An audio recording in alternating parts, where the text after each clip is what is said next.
आज आपण भरलेले ढेमसे कसे बनवायचे ते बघणार आहोत।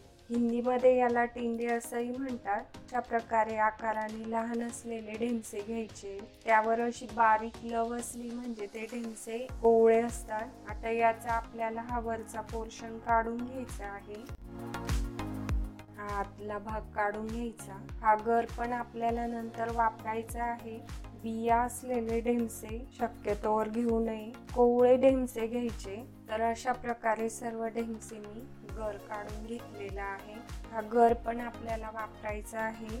आता आपल्याला ढेमस्यांमध्ये भरण्यासाठी मसाला तयार करून घ्यायचा आहे। त्यासाठी एका मिक्सरच्या भांड्यात अर्धी वाटी भाजलेले शेंगदाणे घेतलेले आहे। त्यानंतर 5 चमचे इथे सुकं खोबरं घेतलेलं आहे मी, 2 चमचे पांढरे तीळ घेतलेले आहेत। त्यानंतर 10 ते 12 लसूण पाकळ्या घेतलेल्या आहेत, 1 चमचा जिरं, 2 चमचे लाल तिखट घालते मी यात, 1 चमचा काश्मीरी लाल मिरची पावडर, गरम मसाला 1 चमचा घालते मी यात।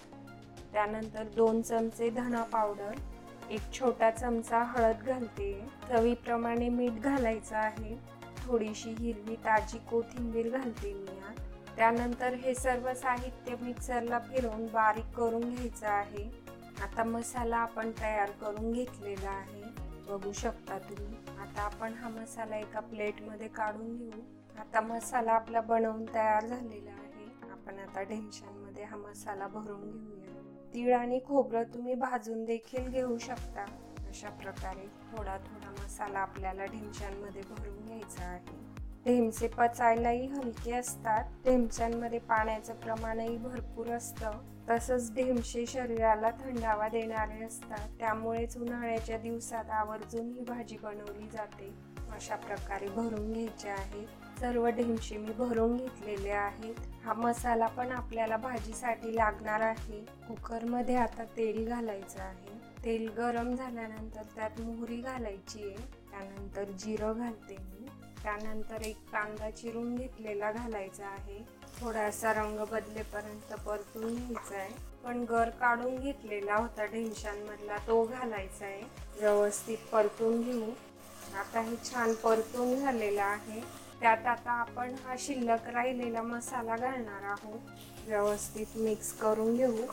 खूप मस्त वास सुटलेला आहे मसाल्याचा। आता हा मसाला मी 2 ते 3 मिनिट व्यवस्थित परतून घेतलेला आहे। त्यात आपल्याला अगदी थोडं अर्धा कप पाणी घालायचंय, व्यवस्थित मिक्स करून घेऊ। आता याला छान तेल सुटू द्यायचंय।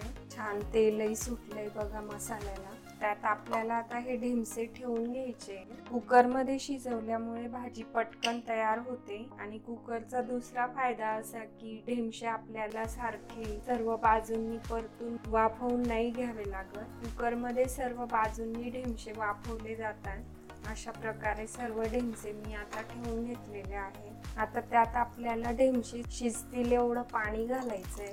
थोडीशी ग्रेव्ही ठेवणार आहे मी, थोडीशी ग्रेव्ही असते या भाजीला, खूप अशी पातळ रस्सा भाजी नसते ही। साधारण अर्धा ग्लास पाणी घातलंय मी यात। झाकण बंद करून घेऊया। आता आपण कुकरची 1 शिट्टी करून ढेमसे छान शिजवून घेणार आहोत। आता कुकरची 1 शिट्टी झालेली आहे। आपण आता झाकण उघडून बघून घेऊ। बघू शकता तुम्ही ढेमसे पण छान शिजलेले आहेत आणि परफेक्ट अशी ग्रेव्ही तयार झालेली आहे। त्यावर आता थोडीशी कोथिंबीर घालते मी। खूप छान परफेक्ट अशी भरलेली ढेमसे आपले बनवून तयार झालेले आहे। नेहमीच्या त्याच भाज्या खाऊन कंटाळा आला असेल तर वेगळ्या प्रकारची ढेमशांची भाजी तुम्ही नक्की ट्राय करून बघा।